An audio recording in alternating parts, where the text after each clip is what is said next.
Hi, this is Dr. Shaw, And Monster Puppet. and we're going to talk to you about the Fundamental Theorem of Calculus. But first we should talk about that hat. No, we're not going to talk about the hat. Seriously, why? What's up with the hat? I'm just wearing this hat. No one just wears that hat. That's not a casual. It's because you're bald, right? Yeah, it's because I'm bald. He doesn't want the light to blind you as it reflects. Dr. Shaw's doing you a favor. Okay, so Fundamental Theorem of Calculus. To start with, we have to define something called the area function. So every function f of t, so t is the variable and f is some function, has associated with it an area function, a of x. A of x is a function. You put x in, you get a number out. So for every f of t has with it its friend a of x, and we're going to talk about what actually a of x is. But just for now, know every function f of t has a function a of x. Just like every math professor has a puppet. Well, that's not actually true. I think I might be the only one at UNI who has a puppet. What a of x is, it's the area under f of t from t equals 0 to t equals x. So if I want to know a of 3, I'm going to look at the area under my function f of t between 0 and 3. I think we need an example. Okay. Let's let f of t be t sine t. No. A simple example. Okay. Let f of t equal 3. Just that constant 3. Okay, that's simple. All right. So for that function, what's a of 2? Well, I'm looking at the area under the curve, f of t equals 3, between 0 and 2. That area, that rectangle is 6.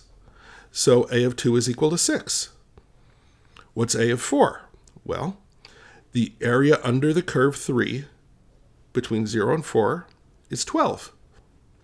So a of t is equal to 12. See how that works? So that's not that bad. In fact, I can say, what's a of 1/2? Well, the area under the curve 3 between 0 and 1/2 is 3/2. 1.5 for you kids. 3/2. They're decimals. The decimal generation. Actually, that's long gone. These are the look it up on the internet. They're the chat GPT. Why are these kids even looking at YouTube? Don't you have an Instagram to follow? Let's look at a different one. Let's look at f of t is equal to t. F of t is equal to t. All right. So what's a of I'm going to say a of 4. So a of 4 is the area under that curve, and it's the area of a triangle with one side 4 and the other side 4. And so that's going to be 1/2 base times height, or 8. What's a of 2? 1/2 base times height, which is 2. And so we can graph a of x. And that's what it looks like. Lovely.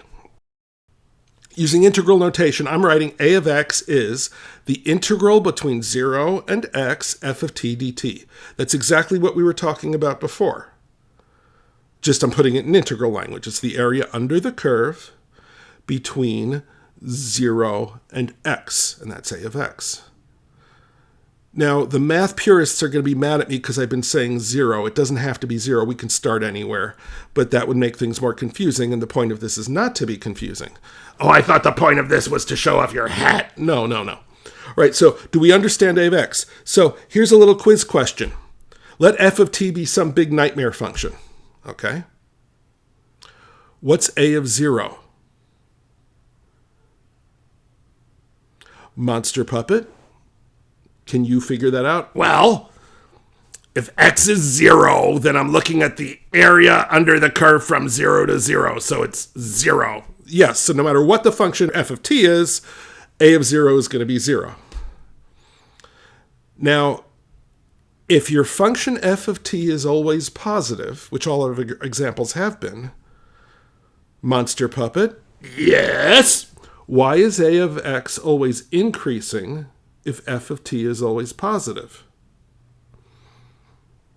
Don't adjust me while I'm on camera. Well, if f of t is positive, then as x gets bigger, that area gets bigger, so a of x is increasing! Yes, very good. You got a little excited there. I'm into it now. All right, so anyway, so that's part 1 of the video, is understanding a of x, and I hope you do. Smiling like that.